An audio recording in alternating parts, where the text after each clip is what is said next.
Hi guys, welcome back to another video. मेरा नाम है सुमित। आज इस वीडियो में हम बात कर रहे होंगे कि आप जेईई मेंस के अंदर में कैसे 120 मार्क्स ला सकते हो इस बचे कुछ टाइम को भी यूटिलाइज करके। आज जो कुछ भी आपको इस वीडियो के अंदर मैं बताने वाला हूँ, ये सारी चीजें आपको हेल्प करेंगी आपके एक पर्टिकुलर 120 मार्क्स लाने के लिए। ये वीडियो मैं उनके लिए बना रहा हूँ जिन्होंने आज तक अभी तक अपने मॉक टेस्ट के अंदर में 100 नंबर भी अचीव नहीं करा है। अगर आप इतने चैप्टर भी कर लेते हो तो definitely land to very good percentile, that is approximately 95 percentile. ठीक है, तो चलिए वीडियो को शुरू करते हैं without wasting a single second. Okay, let's get started with this video and let's get start कि हम कैसे अपनी जर्नी करेंगे। हमारा टारगेट क्या है? ओके, हमारा टारगेट क्या है? जनवरी जेईई मेंस 2026 में जनवरी के फर्स्ट अटेम्प्ट के अंदर में हम कैसे 120 मार्क्स स्कोर करें। ठीक है, अगर हम बात करें कि टाइम कितना बचा हुआ है, तो यार नवंबर स्टार्ट हो चुका है, 5 दिन इसके भी जा चुके हैं। ठीक है, 5 डेज हमारे पास में जा चुके हैं। ठीक है, तो नवंबर, दिसंबर और आधा जनवरी हमारे पास में, मतलब मेरा जो फर्स्ट अटेम्प्ट हो रहा होगा, ये अप्रॉक्सीमेटली मुझे ऐसा लगता है कि ये 15 जन के बाद में ही होगा। ठीक है, क्योंकि ये 15 जन के बाद ही होगा। तो approximately we have 2.5 month. Now you need to really now you need to understand कि हमें किन किन चीज़ों पर बहुत ज़्यादा फोकस करना है। Start doing result oriented study. Result oriented study एक ऐसी चीज़ है जो आपको इस टाइम पे बहुत इंपॉर्टेंट है करनी। अगर आप नहीं करोगे तो आप पीछे हो जाओगे। ठीक है, focus more on the high weightage topic. High weightage topic पे आप फोकस करो। और पीवाईक्यूज यार बहुत इंपॉर्टेंट है। पीवाईक्यूज इतने इंपॉर्टेंट है कि आप सोच भी नहीं सकते कितने साल के लगाने हैं। हम 10-15 साल के पीवाईक्यू तो नहीं कर सकते। ठीक है, 10-15 साल के हम पीवाईक्यूज तो नहीं कर सकते।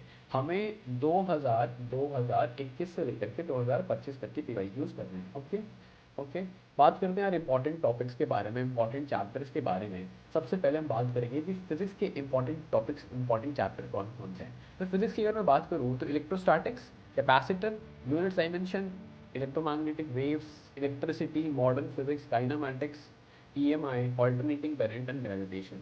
अगर बात करूँ इनसे क्वेश्चंस कितने आते हैं, देखो इलेक्ट्रोस्टैटिक से अप्रॉक्सीमेटली 2 क्वेश्चन डेफिनेटली आपके पेपर में आएगा।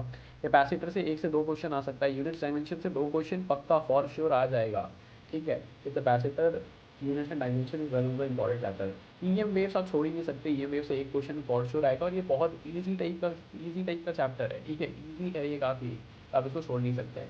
Electricity again very easy type of topic और आप इसको छोड़ नहीं सकते। ठीक है, मॉडर्न फिजिक्स इस, समझ लो आप मॉडर्न फिजिक्स कम से कम 20 10 कम से कम समझ लो आप मॉडर्न फिजिक्स कम से कम 15 से 20 मार्क्स तक का टारगेट आपको दे सकता है। तो आप इसको तो बिल्कुल नहीं छोड़ सकते, इसको स्टार मार्क कर लो। ठीक है, काइनामेटिक्स एक पल को आप छोड़ भी सकते हो अगर आपने नहीं पढ़ रखा है तो, मुझे कुछ समझ में नहीं आएंगी।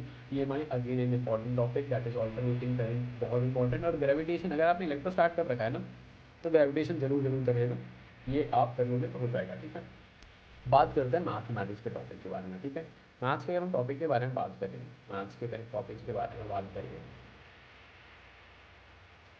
ठीक है, मैथ्स के अगर हम टॉपिक के बारे में बात करें, सबसे पहले आपको समझना पड़ेगा कि मैथ्स में हमारा टारगेट कितना होगा मैथ्स के।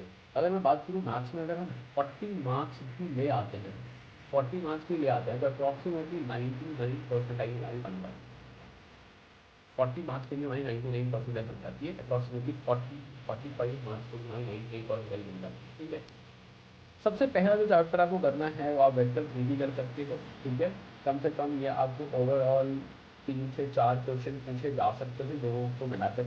Binomial theorem again high weightage topic, matrix determinant high weightage topic, sequence series नहीं छोड़ना प्लीज़। ठीक है, एरिया अंडर कर्व ये थोड़े से डिफिकल्ट होते हैं बट अगर आप सीख जाओ तो बहुत बेहतरीन है। ठीक है, तो डिफरेंशियल इक्वेशन यार ये तो बिल्कुल मत छोड़ना, इस पर तो क्वेश्चन हो जाते हैं। लिमिट कॉन्टिन्यूटी डिफरेंशियबिलिटी से अगेन 2 क्वेश्चन पूछे जाते हैं। तो अप्रॉक्सीमेटली ये आपको 40 मार्क्स तक ला करके दे देगा अगर आप इतने चैप्टर्स कर लेते हो। ठीक है, बात करते हैं केमिस्ट्री की। केमिस्ट्री के हाई वेटेज टॉपिक्स के बारे में बात करेंगे कि केमिस्ट्री कैसे आप अपनी सुधारोगे और केमिस्ट्री कैसे कौन कौन से बहुत इंपॉर्टेंट चैप्टर्स हैं जो आप नहीं छोड़ सकते हो। ठीक है, केमिस्ट्री के अगर मैं बहुत इंपॉर्टेंट टॉपिक्स के बारे में बात करूँ, सबसे पहले ऑर्गेनिक केमिस्ट्री।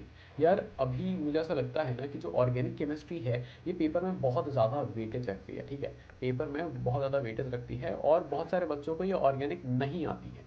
अगर आपको ऑर्गेनिक नहीं आती है तो मैं जेन्युइनली कहूँगा कि आप ना जीओसी करो। ठीक है, सबसे पहले आप जीओसी करो।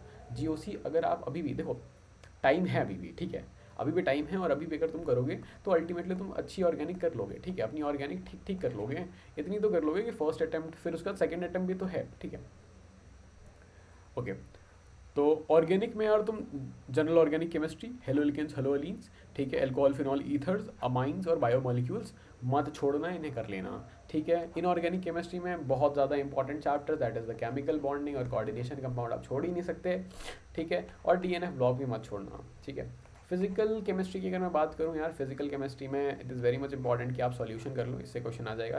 Chemical kinetics again a easy PG question chapter, तो आप इसको भी कर लो। थर्मोडायनेमिक्स थोड़ी सी डिफिकल्ट होती है, बट अगर आपने फिजिक्स की थर्मोडायनेमिक्स कर रखी है तो आप इसे कर लेना, नहीं कर रखी है तो कोई बात नहीं। एटॉमिक स्ट्रक्चर यार कर लेना, इसे मत छोड़ना, और स्टेट्स ऑफ मैटर आप छोड़ सकते हो, कोई दिक्कत वाली बात नहीं है, ठीक है।